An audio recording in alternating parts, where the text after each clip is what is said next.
everything humanly possible in this life to restore Biafra. Everything humanly possible will be done. And I want you people to understand that the Biafra liberation is step by step, segment by segment, plan by plan, executions by execution. We'll be executing those plans according to the template till the last one.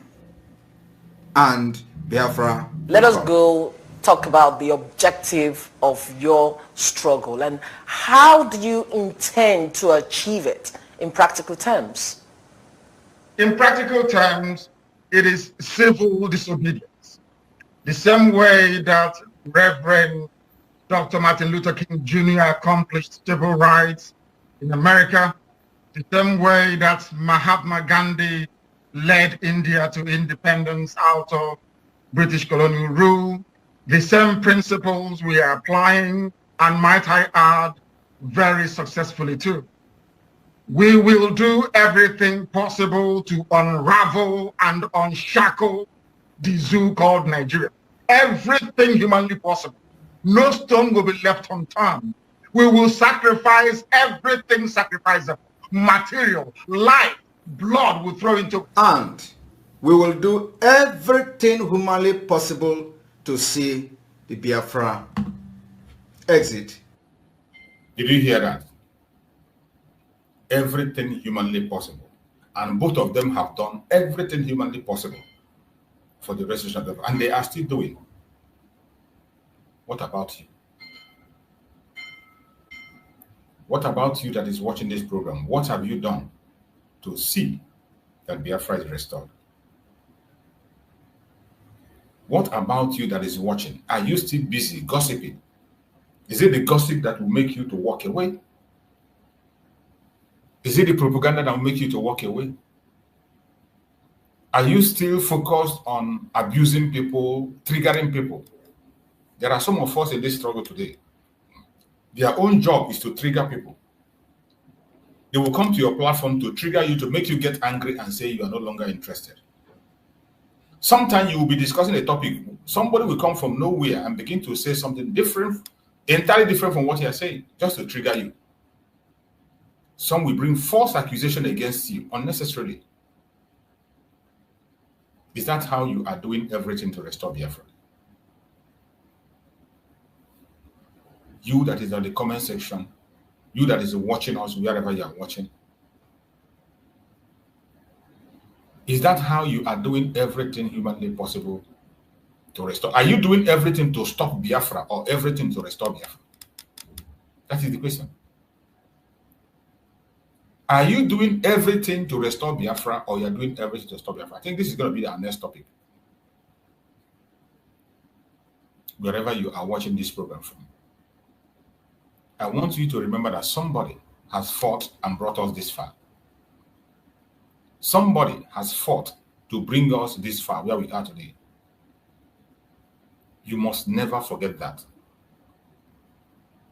You must never ignore that. You always have to remember that and let that continue to ring a bell in your ears. And you must have to continue to demand for his unconditional release. Master Simon Ekpa has not committed any crime anywhere. All he's saying that we are Biafrans and we are not Nigerians. It is you that will choose who you are and tell the world whom you are, not the other way around. Every one of you to remember these three words. Nigerians, we are no more. Southeasterners and Southerners, we cannot become. And Biafrans, we must be. Always have that at the back of your mind. It is easier said than done. But those who gave this statement are working towards that. And it has cost them a lot. We must continue to demand for the unconditional release of our Prime Minister, Mazi Simon Ekpa, by the Finnish authority, and continue to call the Finnish authority out. For the Finland authorities to be working with a terrorist government makes them accomplices, and they are nothing but gradually becoming a terrorist country. The only way they can vindicate themselves is to take themselves away from working with a terrorist government. Stop getting information and working hand in hand with the terrorist government. Stop supporting the terrorist government against stop supporting them in the intimidation of innocent people. The more you do that, the more you become an accomplice. My fellow Biafrans that are watching wherever you are watching from, we are going to hear now a message from our supreme leader, Mazi Nnamdi Kanu, before we call it a day. As I said before, that we are not going to be keeping long as we do before today because of some certain issues. So let us listen to this message before we call it a day. I told you that they're going to come. You know, Fulani has this very stupid and senseless pride in them. I know that their pride won't allow them. They must come. And remember, I will keep reminding you of this every blessed day.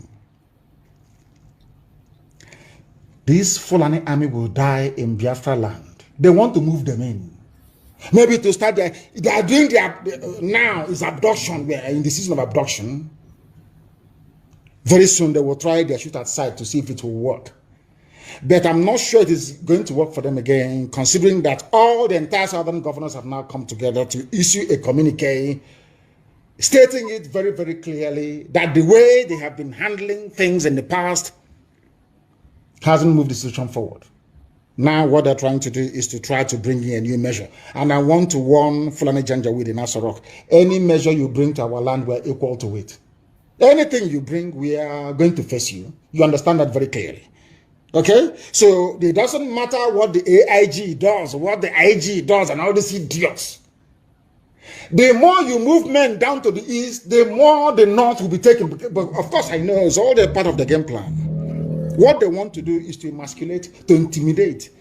So we can become wretched, lily-livered cowards. We will now allow you to enter into our land or send us away from our land. We'll come maybe to IDP camps in Amazonia. But it's not going to happen, and you understand that very well. And as I told you, you will take the bait, you will come. We will lure you into our land, and your army will die there. And the places you left in the north, in Sharia, Core, Arewa North, will be taken over by terrorists and criminals that will never, ever, ever listen to any of you. These are the things you must understand. So we are ready for you. Anytime you want, you can bring the game on. We are waiting for you. But you can never, ever have it easy anymore. All that thing that people come out, you open fire anyhow. You know that if you open fire on the people, you will be confronted there and then immediately. And you are going to die sooner than later. You will also perish. So now you understand. It doesn't matter what you announce or what you're not announcing, but we are assuring you that you are not going to prevail nor succeed in intimidating the children of God into submission. It cannot happen. You can try that nonsense elsewhere. It will work for you. But you see, in the East, it can never ever work. Never ever work. Not today, not tomorrow, not ever. Because when tyranny, as somebody said, when tyranny becomes a law for the government, massive rebellion becomes a mandate for the people. Because you cannot keep pushing us to the wall all the time, pushing us to the limits, massacring innocent civilians over and over and over again, and you don't expect them to fight back. You must be foolish. I want to remind all the intellectuals and sophisticated morons, all of them, go back a few years ago. The slaughter, the killing of IPOB family members, peaceful protesters, Shia protesters, NSAS. Every time army and police will come, they open fire. None of you will talk. But now in our land, they are always looking behind their backs. They don't know where death is coming from. Because I assure them, they are all going to perish. The people telling you that they have a plan to secure the east, southeast, and south-south, according to them. Armed robbers invaded Asarok. So we are led to believe. Only under this regime, something unheard of in the whole world. It's never been, I don't know where these Nigerians, I don't know who gave them their brain. Maybe it was picked from the dustbin. I have no idea. Some of you may have dismissed this issue of armed robbery in Asarok. But I want you to understand something. It's never happened anywhere before in the history of the world or modern governance. Never ever happened before. They said they ransacked the chief of staff home, Ibrahim Gambari, and Abubakar Maikano, and they stole valuable assets. That is how corrupt the Fulani people are. I told you before that is something the Fulanis they have perfected over the years. When they finish draining any particular department of parastatal dry, they set it alight to destroy every incriminating evidence. I am sure that whatever they may have stolen from the homes of Ibrahim Gambari and this Abubakar Maikano could be financial instruments worth billions of dollars belonging to the people. If you answer, oh, armed robbers came, how can armed robbers, if armed robbers can, or should I say, unknown gunmen enter into Asarok to go and steal state valuables? Now tell me which part of the zoo is safe. They did not sit down to say to themselves, let us look for a way to strategize and devise new security approach to Asarok to guard it. It's Southeast and South-South they're interested in. In the East, Biafra. And newspapers and their editors publish this type of junk every blessed day. And I'm asking them, they have no shame, honestly. Armed robbers came to the seat of government to steal and walked away free. You shamelessly came out to announce that you are devising a new strategy for the East. You have not been able to devise a strategy to keep yourself safe inside Asarok. That is how they reason. It is supposed to be the most secure place in Nigeria.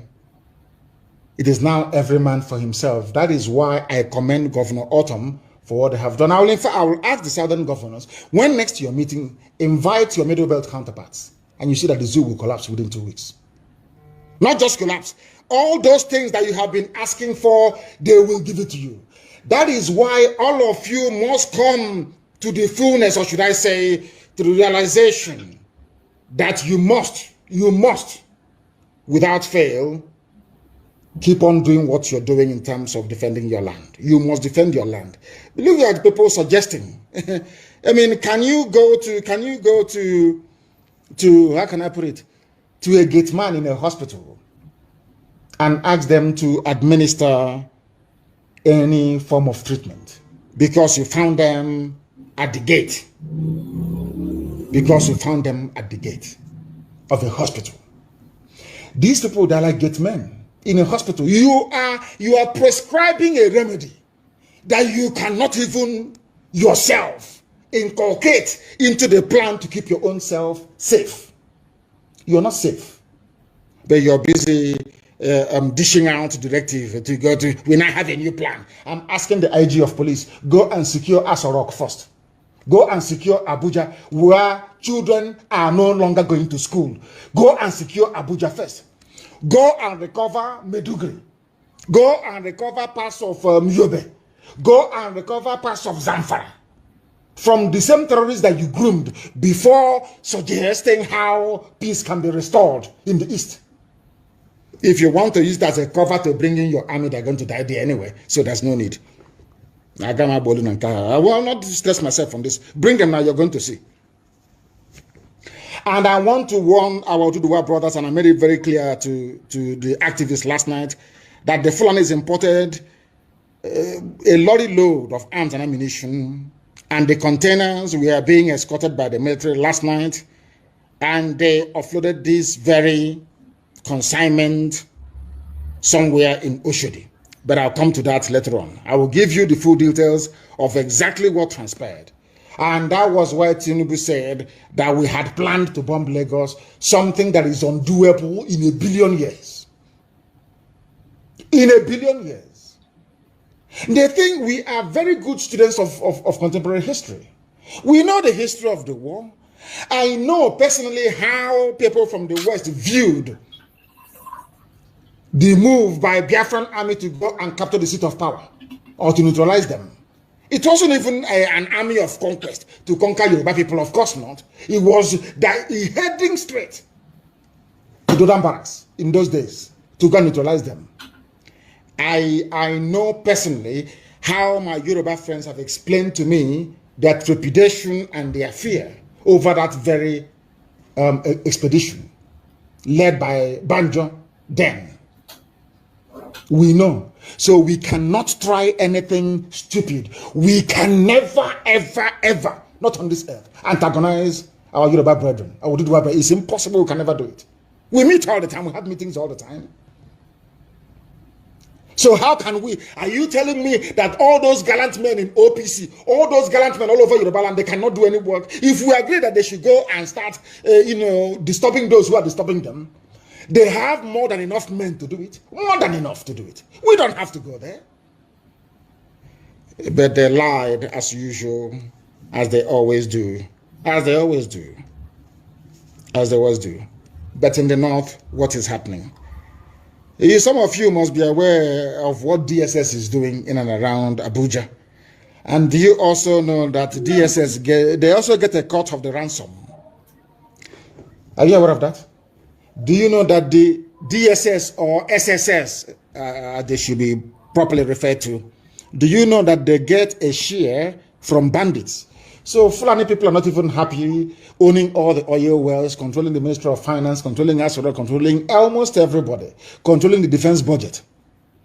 How many of you here are aware that the daughter of Abba Kyari is the one responsible for all Nigeria's investment abroad? It's called sovereign wealth.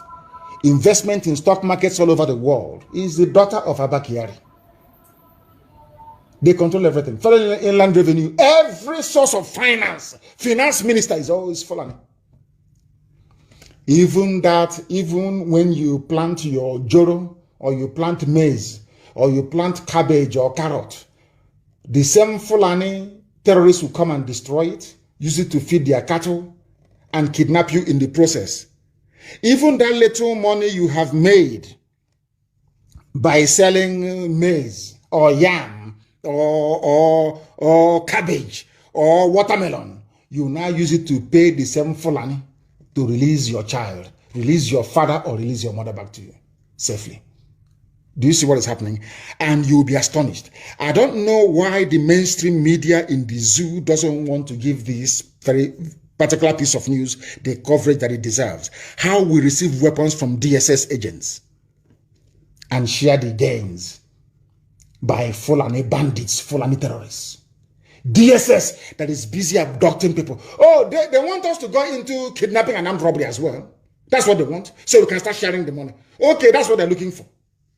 They are, as I'm speaking to them, they are now in Aba and everywhere, claiming they are implementing security strategy. But the same DSS, I don't know why their National Assembly, I have no idea why these people should not be investigated, prosecuted, and shut down. DSS.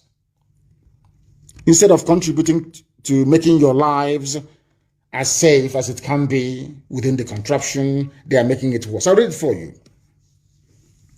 They told a German television, Deutsche Welle, in a recent report that they borrow money from DSS agents. And who are the people in charge of DSS? Fulani.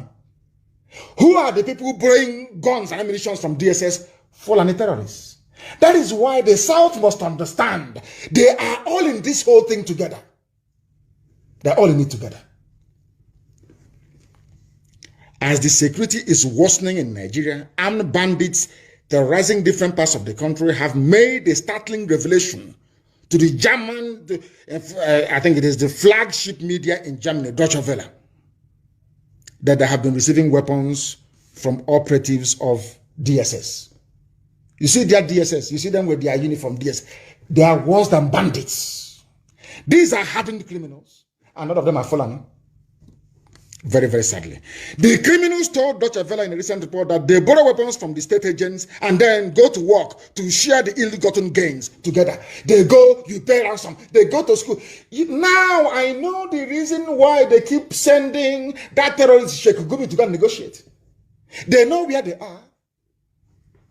DSS will not go and get them or mount a rescue operation to release those who have been kidnapped.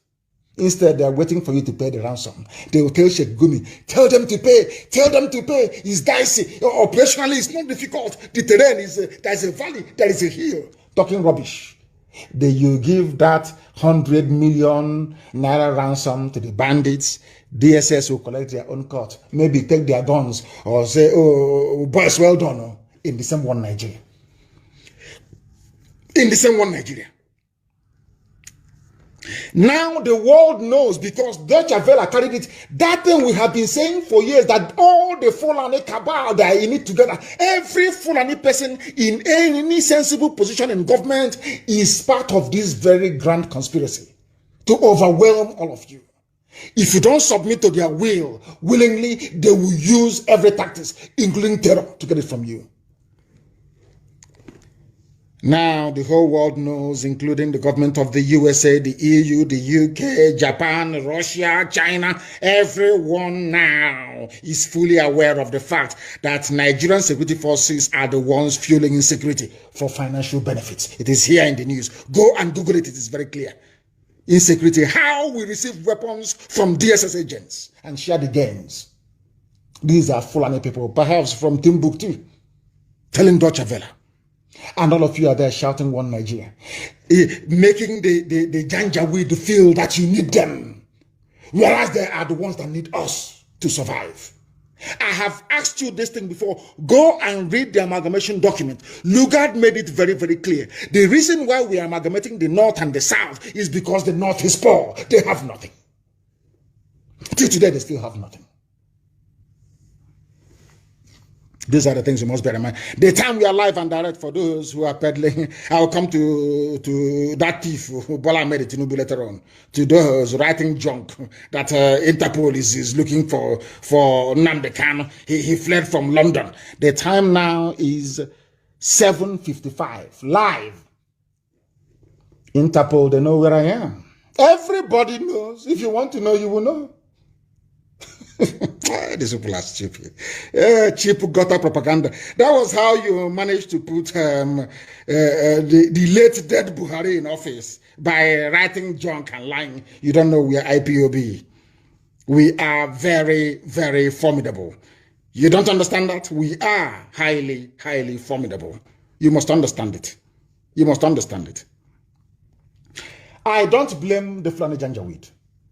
I blame those from the South. Let us believe that after this meeting today, that the Southern leaders, so to speak, or the governors in their various capacities, will now have the need to be meeting more regularly to articulate a common position and stand when it comes to the issue of governance within the damnable zoological republic. Because all of you planning to come and conduct security, whatever rubbish in the East, all of you against the agitation to break up Nigeria. I want to also remind all of you that there was a time when the Fulani Janjaweed Caliphate inspired the northern peasants to rebel and revolt against the Nigerian state. They threatened secession. During that very period, the British government did not send their armies to go and kill all of them. Instead, it was Dr. Azikiwe. I don't want to say his first name because I share the same first name with him and it irritates me. It was Dr. Azikiwe that appealed to the Fulani Janjaweed not to secede from Nigeria in 1953. So when you hear a Malam, when you hear Al-Majri writing nonsense on Facebook, I want you to remind him or her, it was you people, the Fulani-controlled northern part of Nigeria, that planned to secede from Nigeria. This is not 1966 coup or anything. Before then, in 1953, The first people to ask to exit Nigeria is the Fulani Caliphate of the North. But today, when you hear them talking, you will think somehow that because then they have not discovered oil. Not at least something in commercial quantity. Now there is oil, there is a commonwealth, there is your money. Dollar must flow from oil and gas in the East. Everybody now wants to die for one Nigeria. But it was Zeke's voice. I don't know if it's a very lengthy article. Maybe that's why some of you don't even read it. I think it was published by Guardian newspaper. Zeke's voice that voided planned secession by the North in 1953. It was Dr. Zikiwe that appealed to the North to stay in Nigeria. They never went to war. Britain never deployed troops to say, oh, you want to break our empire, we are going to kill you. Now ask yourself, why is it that the Fulanis are now deploying soldiers to go and kill people who are agitating in the South? Why? When they themselves agitated to leave, nobody killed them. In 1953, when northern Nigeria were beginning to consider secession from the Nigerian colony, that would soon be a nation, Dr. Azikiwe gave a speech before the caucus of his political party, the National Council of Nigeria and the Cameroons, in Yaba, Lagos, Nigeria, on May 12th, 1953. Tomorrow will be the anniversary of this. That speech, while not disallowing secession, suggested that there will be grave consequences if the northern region became independent from the nation that was soon to emerge. Zeke did not threaten anybody. The British people who were in control of the zoo that they themselves created did not send any army to go and quell the secession.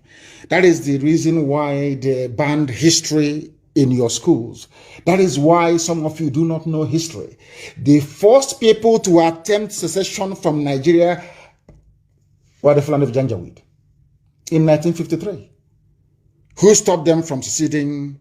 An Igbo man. Very, very sad indeed. You know, somehow, it's either that God wants to destroy us or we want to bring calamity upon ourselves all the time. Can you imagine what the lives of ordinary people would have been like had Zeke not intervened to persuade the northern Fulani Caliphate to remain within one Nigeria? There is something you need to understand very, very clearly. Nnamdi Azikiwe said the North will suffer because the North had nothing. Absolutely nothing. Their so-called granite pyramid were not... It's not a pyramid at all. They built plank scaffolding and piled 2 bags of granite on top of each other to give you the impression that they have granite when they had nothing. Absolutely nothing. Go and check it and do your own research. Zeke was begging them because Zeke himself grew up in the North. Zeke said, I was born and I grew up in Zungeru. Please don't go away. If you go away, you have nothing. You're going to suffer. You're going to be impoverished. And they listened and they remained in one Nigeria. And now the tables have turned. And what are they doing to those who are agitating to leave? The zoo that the Britain created. They are killing them, they are maiming them, they are shooting them aside. Whereas it is these same northerners that first floated the idea of secession. I hope it is becoming very, very clear for everybody.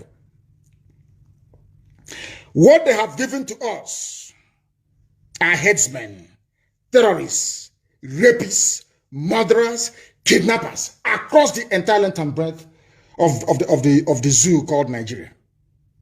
They do not care. And we caused it. It was the fault of an Igbo man.